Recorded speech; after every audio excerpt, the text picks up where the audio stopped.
जीवमजीवन दव्वं जिणवरवसहेण जैणणे दिट्ठं देविंदविंदवंदं वंदे तंसवदा सिरसा। अधिकार में सदेह परिमाणों इसका वर्णन आ रहा है। 10वीं गाथा से प्रारंभ करते हैं। अणुगुरुदेह पमाणो उपसंहारप सपदो चेदा असमुहदो व्यवहारा ऋक्षेणे दो असंख्य देशोवा। हाँ, पहले आधा कहा था, अब यहाँ पर चेदा कह रहे हैं। तो चेदा भी जो है आत्मा के लिए ही है। और व्यवहार नय से असमोह दो यानी समुद्घात को छोड़ करके अन्य समय में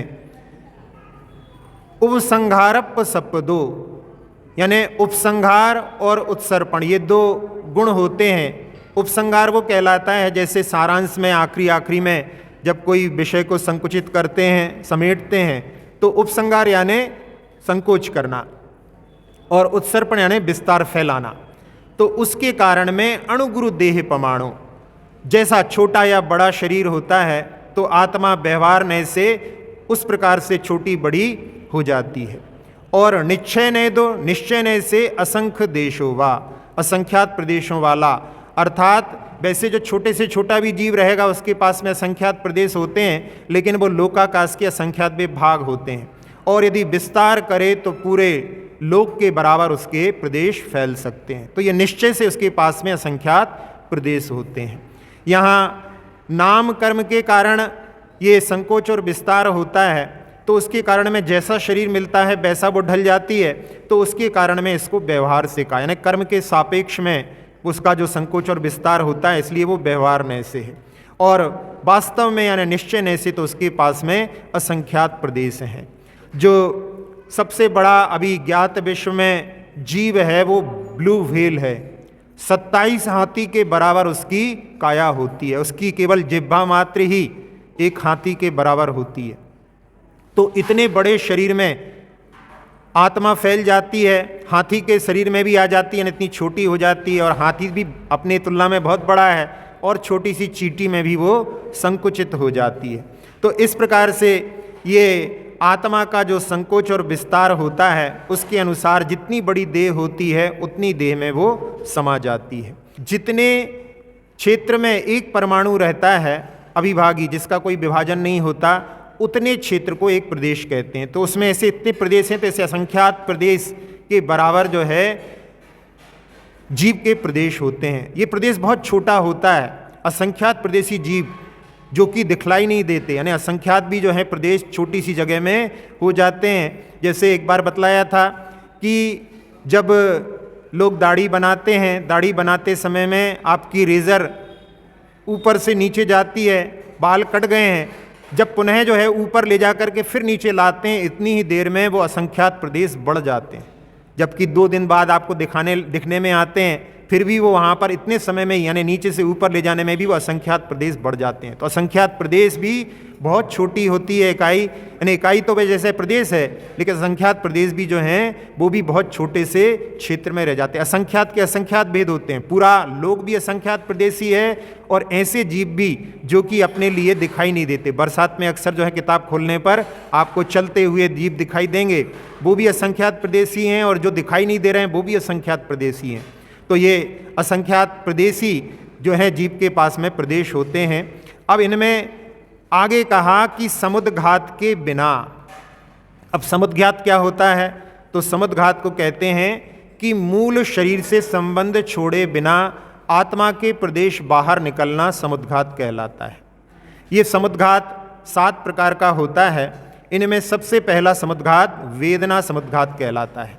जब किसी के शरीर में असहनीय वेदना होती है तब उस समय उनके आत्मा के प्रदेश बाहर तिगुने तक निकलते हैं। जब कभी शरीर में तीव्र व्याधि हो, कंपन आदि हो, उस समय में वेदना समुद्घात हो सकता है। आचार्य शुभचंद्र महाराज ने कार्तिक अनुप्रेक्षा की टीका में जब सीता लक्ष्मण के विरह में श्री राम के लिए जो पीड़ा हुई थी उस समय में उनके लिए वेदना समुद्घात का उदाहरण दिया है। जब छिपकली की पूंछ किसी कारण से कट जाती, टूट जाती है, तो वो वहाँ पर तड़पती है, उसमें वहाँ पर उसका मूल शरीर दूर है, लेकिन वहाँ पर दूर पर भी वो तड़पती रहती है, तो उसमें उसका आत्मा के प्रदेश जो हैं बढ़ गए हैं, यानी उस पूंछ में भी हैं और यहाँ मूल शरीर में है, बीच में भी उसका कनेक्शन बना रहता है। जो क्लियन फोटोग्राफी होती है उसमें उसके फोटो में वहाँ पर बीच में एक सफ़ेद धारा दिखाई देती है, उसका ऑरा रहता है, उसके माध्यम से उसकी फ़ोटो भी आ जाती है, और जब उसके प्राण संकुचित हो जाते हैं तब उस समय में वो फोटो में नहीं दिखाई देते। तो इसके माध्यम से ये वेदना समुद्घात समझ सकते हैं।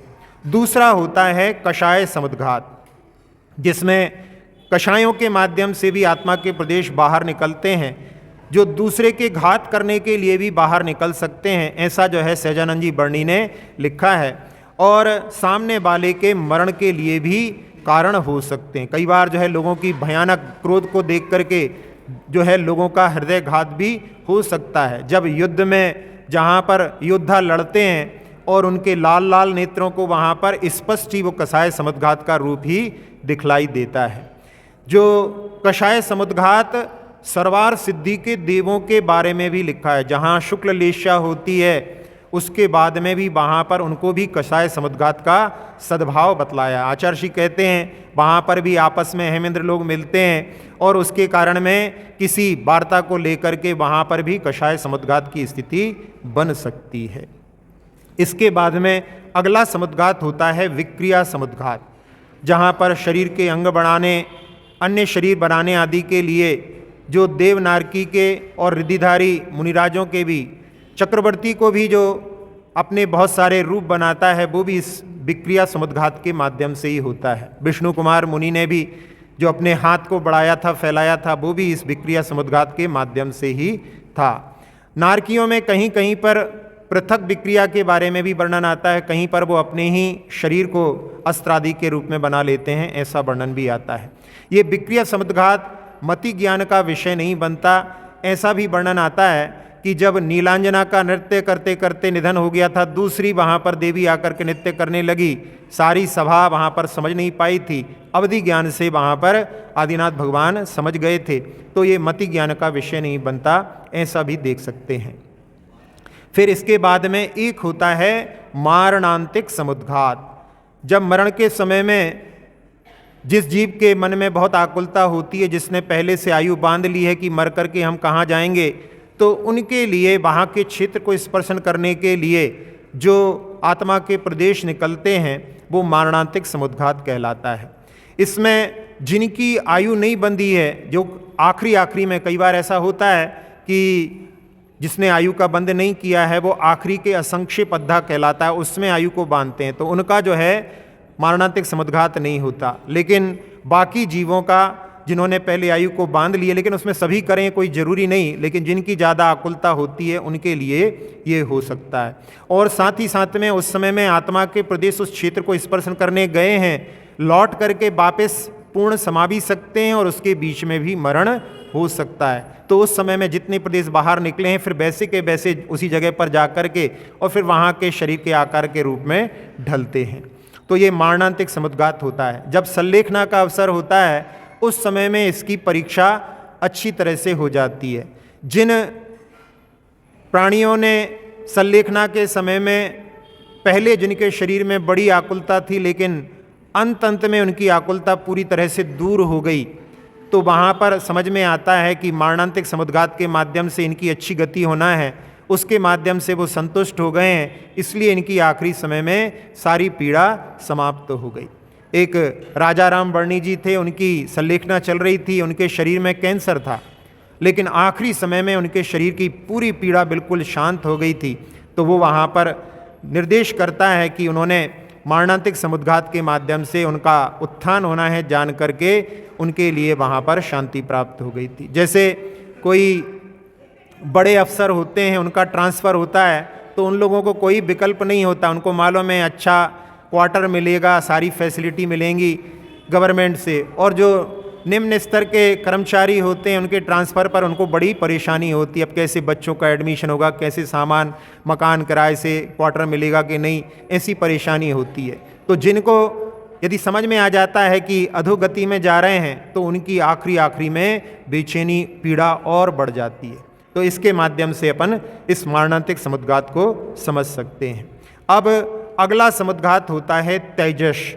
इसमें संयमी मुनि के विशिष्ट दया के कारण उत्पन्न होता है या कभी तीव्र क्रोध उत्पन्न होने पर होता है।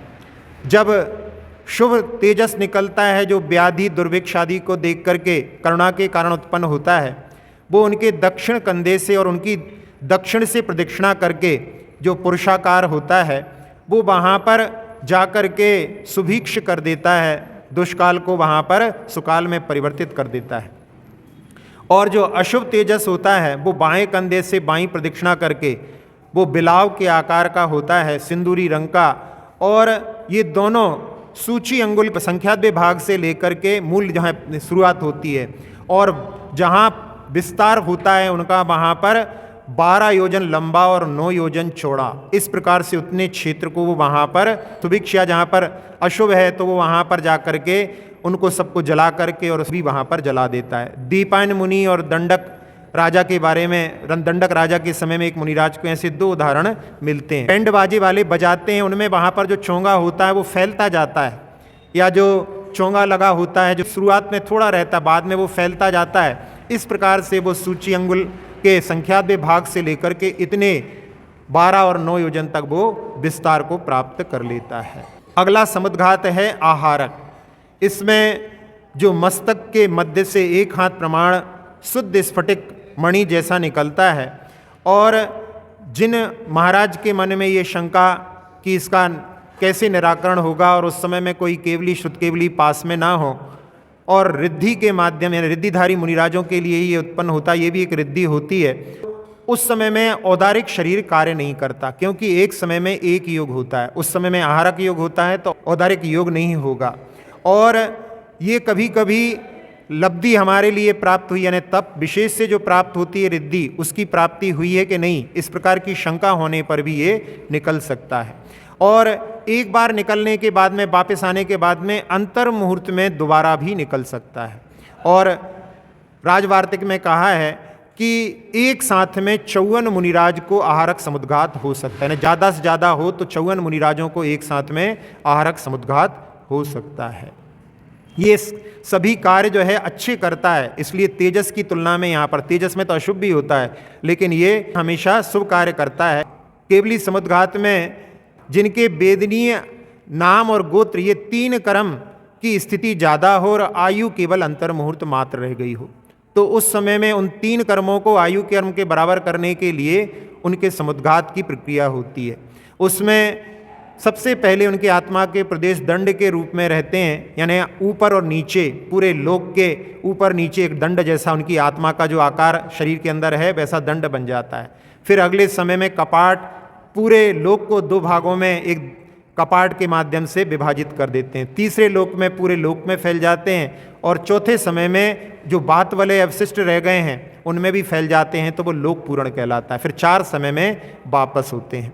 इसमें जैसे कपड़ों में आप लोग जल जब निचोड़ने के बाद में भी ऐसा लगता है कि अभी पूरी तरह से नहीं निकला है तो आप उसको खोल करके फटकारते हैं, तो जहाँ पर ज़्यादा पानी रुका रहता है वो भी वहाँ से झड़ जाता है। इस प्रकार से वो 3 कर्मों की स्थिति आयु कर्म के बराबर हो जाती है। आचार्य एक उदाहरण के रूप में समझाते हैं, दही का मंथन करते हैं, उस समय में 3/4 दही उस मटकी में रखा है और उसमें बीच में मथानी रख दी, तो ये दंड के आकार की हो गई। फिर उसको एक तरफ रस्सी खींची तो वो दही का जो है वो एक भाग जो है दीवाल की तरह वहाँ पर कपाट बन गया। फिर दूसरी तरफ रस्सी खींची तो उसने पूरे जो है क्षेत्र को घेर लिया, और कई बार करने के बाद में जो थोड़े बहुत बचे थे वो भी उसके द्वारा स्पर्शित हो जाते हैं। इस प्रकार से ये केवली समुद्घात होता है। महापुराण में अजितनाथ भगवान और विमलनाथ भगवान इन्होंने समुद्घात किया है, ऐसा वर्णन वहाँ पर किया गया है। वैसे जहाँ वर्णन आता है कि जिन्होंने 6 महीने उनकी आयु अवशिष्ट रहने पर केवल ज्ञान प्राप्त किया है वो नियम से समुद्घात करते हैं, और बाकी के लिए नियम नहीं है। लेकिन वीरसेन स्वामी ने धवला में कहा है कि वहाँ ऐसा कोई भी जीव नहीं होगा जिनकी आयु कर्म के बराबर सारे कर्म रह जाएं, इसलिए सभी करते हैं। लेकिन जहाँ पर अल्प बहुत्व में देखा जाता है वहाँ पर ये ज्ञात होता है कि समुद्घात करने वाले और समुद्घात नहीं करने वाले के बीच में भी तुलना की गई है। इसका मतलब है इसमें कई मत हैं और आचार्य श्री कहते हैं कि अच्छा है इतने सारे मत अपने लिए प्राप्त हुए हैं तो अपने मन में प्रश्न बना रहेगा। कभी कोई ऐसे केवली शुद्ध केवली या कोई अवधि ज्ञानी लोगों का जो है संबंध हो तो उस समय में अपने पास में प्रश्न उनके लिए पूछने के लिए भी रहना चाहिए। तो ऐसे अपने मन में इस प्रश्न को रखना चाहिए और कभी कोई ऐसा अवसर मिले तो उस समय चूकना नहीं चाहिए। अब इनमें समय के बारे में अभी बता दिया कि केवली समुद्घात जो होता है वो केवल 8 समय के लिए होता है और बाकी के जो समुद्घात होते हैं वो अंतर मुहूर्त समय तक चलते हैं। और दिशा में आहारक समुद्घात और मारणांतिक ये केवल एक दिशा में जाते हैं और बाकी के सारे समुद्घात सभी दिशाओं में होते हैं। अब यहाँ एक प्रश्न इस काव्य संबंधी कि जहाँ आत्मा के प्रदेश संकुचित होते हैं छोटे बड़े शरीर के अनुसार, लेकिन जब मुक्ति होती है उस समय में पूर्व के शरीर से कुछ कम वहाँ पर प्रदेश हो जाते हैं। तो लोगों का प्रश्न हो सकता है कि उस समय में पूरे लोक के बराबर क्यों नहीं फैलते। तो आगम में वर्णन आया है कि उस समय में सारे कर्मों को नष्ट कर दिया है। नाम कर्म के कारण संकोच और विस्तार होता था, अब कर्म का अभाव हो चुका है इसलिए आत्मा में फिर विस्तार नहीं होता। लेकिन बीच में कुछ ऐसे भाग होते हैं जहाँ पर आत्मा नहीं होती, जैसे अपने मुख के अंदर खाली जगह है, पेट के अंदर खाली जगह है, वहाँ पर आत्मा नहीं होती। तो जो पूरा जो शरीर है वो थोड़ा सा जहाँ खाली स्थान है उसको भरने के लिए संकुचित हो जाता है, इसलिए जो आखिरी शरीर है उससे कुछ कम सिद्धों का आकार रहता है। अगले गाथा पर चलते हैं। पुड़वि जलते उवाऊ बणफदी विविधावरे इंदी बिगतिग चदु पंचखा तस्जीवा होंति संखादी। पुड़वी यानी पृथ्वी, जल तेउ यानी अग्नि, वायु बणफदी यानी वनस्पति कायक, ये विविध प्रकार के स्थावर एक इंद्रिय जीव हैं। और बिग तिग चदु पंचखा, बिग यानी 2 इंद्री, फिर तिग यानी 3 इंद्री, चदु यानी 4 इंद्री और पंच यानी 5 इंद्री और अक्खा यानी इंद्री। तो ये 2 इंद्री, 3 इंद्री, 4 इंद्री, पंच इंद्री 30 जीव होते हैं। इनमें उदाहरण के रूप में शंख आदि, शंख जो है 2 इंद्री होते हैं, आदि में वहाँ पर 3 इंद्री, 4 इंद्री, 5 इंद्री के जो उदाहरण के रूप में 3 इंद्री में चींटी आदि आ जाती हैं, 4 इंद्री में मच्छर आदि हो जाते हैं और पंच इंद्री में मनुष्य और पशुओं में भी बहुत सारे पंच इंद्री होते हैं। तो ये संसारी जीवों के यहाँ पर 2 भेद बतलाए, एक स्थावर होते हैं और एक त्रश होते हैं। अब ये त्रस शरीर और स्थावर शरीर ये जीव ने जैसे बांधे हैं उस प्रकार से उनको मिल जाते हैं। आचार्य श्री कहते हैं कि कर्मों की व्यवस्था कंट्रोल के राशन कार्ड जैसी होती है। राशन कार्ड में आपको जो लिखा हुआ है उतना आपको वहाँ पर घी तेल आदि जो भी बटता है वहाँ पर प्राप्त हो जाता है। ऐसे ही कर्म रूपी राशन कार्ड में जीव ने जैसा लिख दिया फिर वैसा उसको त्रस स्थावर आदि का जितने आकार का आदि शरीर प्राप्त होता है। पृथ्वी को ही काया बना करके जीव रहते हैं, जल को ही काया बना करके जीव रहते हैं। आप जल को छानते हैं, छानते समय में उसमें आपने पानी डाला और जल जो है छन करके नीचे निकल गया, उसमें ऊपर जो है जीव रहेंगे, भले ही देखने में नहीं आए लेकिन वो त्रस जीव रहेंगे। और जो छन करके नीचे पहुंच गया है उसमें अभी भी जल को ही काया बना करके जीव वहाँ पर विद्यमान है। लेकिन छानने की प्रक्रिया, क्योंकि बाकी की जो चीज़ें हैं यानी पृथ्वी को आप छान नहीं सकते, अग्नि को, वायु को, वनस्पति को, लेकिन आप जल को छान सकते हैं। ये दया धर्म के लिए जल का छान करके प्रयोग करने के लिए कहा है। पंडित आसाधर जी ने कहा है कि जैसे दोष रात्रि भोजन में हैं वैसे ही दोष बिना छने हुए जल में हैं, इसलिए अपने को बिना छना हुआ जल का प्रयोग नहीं करना चाहिए क्योंकि उसमें त्रस है। जो श्रावक होता है वो त्रस हिंसा से बचता है। यदि अपन अनछना जल का प्रयोग करेंगे तो उसमें त्रस जीवों का घात होगा। छन्ना कैसा होना चाहिए? कितने गुण होते हैं उसमें? एक जो है सफ़ेद रंग का हो, ईस्टमैन कलर का नहीं। दूसरा, उसमें छेद ना हो। तीसरा, इतना मोटा हो कि सूर्य का प्रकाश पार ना हो। फिर पुराना ना हो, पुराने हो जाते हैं, जीर्ण हो जाते हैं, तो उसको जब आप निचोड़ेंगे ना तो चट चट की आवाज़ आती है, उसके ताने बाने टूटते हैं, तो ऐसा ना हो। और साथ साथ में स्वच्छ हो, तो ऐसे छन्ने के माध्यम से जल छानना चाहिए। आप लोगों ने सुना होगा एक नारू नाम का रोग होता है, मालवा में बहुत पहले होता था और उसमें जैनों के यहाँ नहीं होता था, क्योंकि जैन लोग छान करके पानी पीते थे, तो जैन घर में कभी भी उसके मरीज नहीं मिलते थे, बाकी लोग उसमें गिरफ्त में आ जाते थे। और उसमें केंचुए जैसी लंबी जो हैं लट पड़ जाती हैं और उनको पकड़ करके लोग बाहर खींचते थे, तो वो तड़पती मछली जैसी, ऐसी शरीर में नारू नाम का रोग जो है अनछने जल के माध्यम से होता है। तो ऐसे बहुत सारी बीमारियों से बचने के लिए कारण होता है। डॉक्टर शंकर दयाल शर्मा ने एक बार कहीं पर वो सुना रहे थे और उन्होंने कि एक जगह पर जैनों के यहाँ पर कोई बीमार नहीं पड़ा, बाकी सब जगह बीमार पड़े, और पता पड़ा कि जिस टंकी से पानी आता है वहाँ पर एक कोई बहुत बड़ा जानवर जो है मरा हुआ पड़ा हुआ था। उसके कारण में सारे लोग वहाँ पर बीमार हुए, लेकिन जैन लोग छान करके पानी पीते हैं, उसके माध्यम से उनके यहाँ बीमारी नहीं फैली। तो ऐसी स्थिति होती है, इसलिए छान करके प्रयोग करना है। और उसमें जब आप जल को गर्म करते हैं तब उसमें जल का एक जीवों का वहाँ से अभाव होता है। तो यदि आप सामान्य से गर्म करते हैं तो 6 घंटे चलता है, ज़्यादा गर्म करते हैं तो 12 घंटे होता है। यदि पानी को उबाल लेते हैं तब वो जो है 24 घंटे के लिए काम में लेने लायक रहता है। साधुओं के कमंडल में जब भी आप पानी भरते हैं उस समय में उबला पानी भरना चाहिए, जिससे कि उसकी मर्यादा, क्योंकि 24 घंटे तक वो उपयोग में आता है, इसलिए उसके लिए ध्यान रखना चाहिए। वनस्पति कायक में जीव होते हैं, इसकी सिद्धि जगदीश चंद्र बसु ने की थी।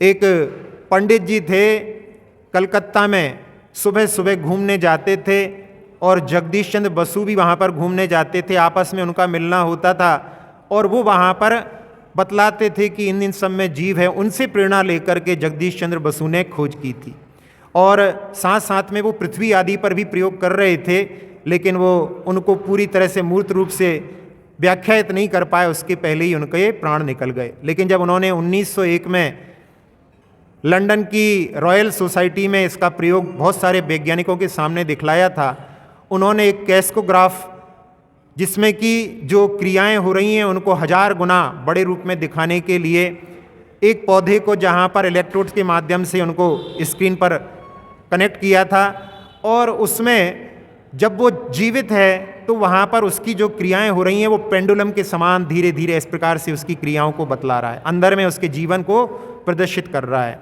और बाद में उन्होंने उसको ब्रोमाइड के सॉल्यूशन में जब उसकी जड़ों को डाला तो देखा उसमें कि वो जो है वहाँ पर जैसे भूचाल आ गया हो, जैसे कोई चूहे को विष देने के बाद में जैसे वो उछल कूद करता है, तड़प करके मरता है, ऐसा वहाँ पर दृश्य सब लोगों के लिए दिखाई दे रहा था। तब सब लोगों ने वहाँ पर कि ये वनस्पति में भी जीवन है उसको स्वीकार किया था। लेकिन जिनागम में तो उसके बारे में जो है हमेशा से वर्णित किया गया है। तो उस वनस्पति काय में भी जीव होते हैं। बाकी चीज़ों के बारे में भी जो बतलाई हैं, पृथ्वी के ही आकार के, पृथ्वी को ही काया बना करके रहने वाले जीव रहते हैं। इसी प्रकार से अग्नि में भी और वायु में भी, ऐसे 5 प्रकार के ये एकेंद्रीय जीव होते हैं। अब इनमें वो वनस्पतियाँ जिनमें कि स्पष्ट रूप से त्रस जीवों का घात होता है, उनसे अपने लिए दूर होने की कोशिश करना चाहिए। जो अंजीर के फल होते हैं और बड़ के फल होते हैं, ऐसी भी वनस्पतियाँ होती हैं जिनमें दूध निकलता है, वो भी जो है खाने के योग्य नहीं होती हैं। गोभी में भी, पत्ता गोभी में सुना था एक बार दिखा रहे थे कोई कि उसमें एक ऐसी कृमि होती है, ऐसा कीड़ा होता है कि वो दिमाग में घुस जाता है। तो ऐसी चीज़ों से भी जिससे कि हानि हो सकती है, अपने लिए बचने का प्रयास करना चाहिए। अब यहाँ 5 प्रकार के जो दिए हैं, पृथिव्यप तेजो वायु वनस्पत्या स्थावरा, ऐसा जो है सूत्र तत्वार सूत्र में भी आता है। इसमें क्रम क्यों है इनका, इसके बारे में आचार्य अकलंग देव ने राजवार्तिक में लिखा है कि सबसे स्थूल और उपकारक होने के कारण में सबसे पहले पृथ्वी को लिया है, और जल का आधार होती है इसलिए पृथ्वी के बाद में जल को लिया है, और पृथ्वी को जलाने वाली अग्नि होती है और जल उसको बुझाता है, इसलिए इसको बीच में लिया उपकारक होने से, और इसके बाद में फिर अग्नि को लिया, क्योंकि पृथ्वी और जल का परिपाक अग्नि के माध्यम से होता है, और अग्नि का मित्र वायु होता है, वायु के माध्यम से अग्नि बढ़ती है, तो उसके बाद में अग्नि के बाद में वायु को लिया, और सबसे आखिरी में वनस्पति को इसलिए लिया क्योंकि उसके लिए पृथ्वी जल अग्नि वायु सबकी आवश्यकता होती है, उसी से वो परिपुष्ट होती है, इसलिए सबसे आखिरी में उसको रखा है। जहाँ बृहद्रव्य संग्रह में 4 प्रकार से इनका वर्णन किया है। सबसे पहले जैसे सामान्य जल, फिर दूसरा जल जीव, फिर जल कायिक और जल काय। तो सामान्य जल कैसा, जैसे ऑक्सीजन और हाइड्रोजन को आपने मिलाया वो पानी बन गया, अब वो सामान्य जल है, उसमें भी जीव नहीं है, लेकिन उसमें आकर के जीव अंतर्मूर्ति में उत्पन्न होंगे, तो जो जीव अभी विग्रह गति में उसमें उत्पन्न होने वाले हैं वो जल जीव कहलाएंगे, और जो जल उसमें उत्पन्न हो गए तो वो जल कायिक बन गया, यानी उसको जल को ही काया बना करके जीव उत्पन्न हो गए हैं तो वो जल कायिक। और जब उस जल को उबाल दिया तो उसका जो जल कायिक जीवों का वहाँ पर अभाव हो गया, तो वो जो है जल काय कहलाता है। ऐसी अग्नि में भी लगा सकते हैं, आपने माचिस को जलाया वो सामान्य अग्नि हो गई, उसमें आकर के जीव उत्पन्न होंगे तो वो अग्नि जीव अभी बीच में है, उसमें उत्पन्न हो गए तो वो अग्नि कायिक, और बुझने के बाद में अभी भी उसमें ऊष्मा है तो वो अग्नि काय। इस प्रकार से सब में लगा सकते हैं। अब इनमें जो आयु के बारे में अपन देखें तो पृथ्वी कायिक जो जीव होते हैं उनमें 2 प्रकार के होते हैं, एक होती है खर पृथ्वी और एक कोमल पृथ्वी। खर यानी कठोर, पाषाण आदि आप देखते हैं, कुछ रत्न भी ऐसे होते हैं बहुत कठोर होते हैं, उनकी आयु 22,000 वर्ष की उत्कृष्ट बतलाई है, और जो कोमल पृथ्वी होती है उनकी आयु 12,000 वर्ष बतलाई है। फिर इसके बाद में जल कायिक की 7,000 वर्ष की आयु है। फिर तेज कायिक अग्नि कायिक की आयु 3 दिन बतलाई है, 3 दिन, इसीलिए आप लोग जो खारी फूल आदि चुनने जाते हैं 3 दिन के बाद में, यानी उसकी जो है उत्कृष्ट आयु है, उसके बाद में अपने आप ही वो वहाँ पर शांत हो जाते हैं। तो इस प्रकार से तेज कायिक यानी अग्नि कायिक की 3, वायु कायिक जीव हैं उनकी उत्कृष्ट आयु है 3,000 वर्ष। इसके बाद में वनस्पति कायिक जो जीव होते हैं उनकी आयु है उत्कृष्ट 10,000, इनके 10,000 भेद भी होते हैं और 10,000 वर्ष उसकी उत्कृष्ट आयु है। अभी ज्ञात विश्व में वैज्ञानिकों ने एक वृक्ष को जो 6,500 वर्ष का है उसकी खोज की है, उससे ज़्यादा बड़ा कोई भी वृक्ष यानी नहीं है उम्र वाला, इसके माध्यम से यानी 10,000 उसकी उत्कृष्ट होती है। ये भी यहाँ पर कहीं से भी बाधा को प्राप्त नहीं होता बल्कि उसकी पुष्टि ही होती है। जो 2 इंद्रिय जीव होते हैं उनकी उत्कृष्ट आयु शंख आदि की 12 वर्ष होती है। 3 इंद्रिय की 49 दिन, जो चींटी आदि रहती है उनकी 49 दिन से ज़्यादा आयु नहीं होती, और 4 इंद्रिय जीव जो मच्छर आदि होते हैं उनकी 6 माह से ज़्यादा आयु नहीं होती। तो इस प्रकार से यहाँ पर संसारी जीवों के 2 भेद त्रस और स्थावर से बतलाए हैं। इनमें त्रस और स्थावर में जन्म का कारण क्या है, तो वहाँ पर पंचेंद्रियों के विषय में लीनता और जो जीवों का वध करते हैं उसके माध्यम से त्रस स्थावर में उत्पन्न होते हैं, इसलिए इसके माध्यम से अपने लिए दया धर्म का जो संदेश भी प्राप्त होता है। इसलिए अपने लिए दया धर्म का पालन करते हुए जितना बच सकें उतनी हिंसा से बचने का प्रयास करना चाहिए, क्योंकि यदि अपन संभल करके कार्य करें तो बहुत सारी हिंसा से अपन जीवों को ही नहीं बचाएंगे, उन जीवों के माध्यम से अपनी रक्षा करेंगे, अपने आप को बचाएंगे। अपने आप को बचाने के लिए तो सबको पुरुषार्थ करना ही चाहिए। लोग जो है कई बार सोचते हैं कि दूसरों की हिंसा हो जाए तो उससे हमें क्या, लेकिन वो भी अपने लिए उसका भी फल मिलता है। अभी कुछ दिनों पहले सुना रहे थे एक व्यक्ति हमारे लिए कि सुधा सागर जी महाराज घूमने के लिए सुबह सुबह जा रहे थे और उस समय उन्होंने देखा कि एक मजदूर ने एक कुत्ते के ऊपर पत्थर फेंका, उसकी आंख फूट गई, और महाराज बिल्कुल उसी समय वहाँ पर थे। महाराज ने कहा तो उस व्यक्ति ने कहा कि ये तो इसी लायक होते हैं, ऐसा बोला। महाराज ने कहा कि ये ठीक नहीं है, और 7-8 दिन के बाद में फिर महाराज उसी जगह पर गए और उन्होंने देखा कि वो मजदूर गैंती से एक पत्थर की जगह पर खुदाई कर रहा था और वो पत्थर उछल करके उसकी आंख में लगा, उसकी आंख भी फूट गई। तो उन्होंने देखा कि सामने सामने बिल्कुल जैसा उसने किया था वैसा ही फल उसके लिए प्राप्त हो गया। तो जीवों की यदि अपन रक्षा करेंगे तो उसके माध्यम से अपनी ही रक्षा होगी। इसलिए इस द्रव्य संग्रह के माध्यम से व्यवहार धर्म भी अपने लिए सीखने के लिए मिलता है। अक्षर पद मात्रा से दूषित वचन अगर ममहीन रहे और प्रमाद कषाय के वश में सम्यक अर्थ विलीन किए। जिन वाणी माता मेरी उन सब त्रुटियों को क्षमा करें, दे आशीष शीघ्र हम सबको केवल लब्धि रमा मिले। प्राप्त हमें हो बोधि समाधि परिणामों की शुद्धि हो, निज आत्म उपलब्ध हमें हो शाश्वत सुख की सिद्धि हो। चिंतित वस्तु दात्री माता चिंतामणि उपमा भाति, करो वंदना पूर्ण विनय से चरण रखूं मैं ये पाती। कर जिन वाणी स्तुति तन की ममता टार, महामंत्र का जाप अब सभी जपें नव बार।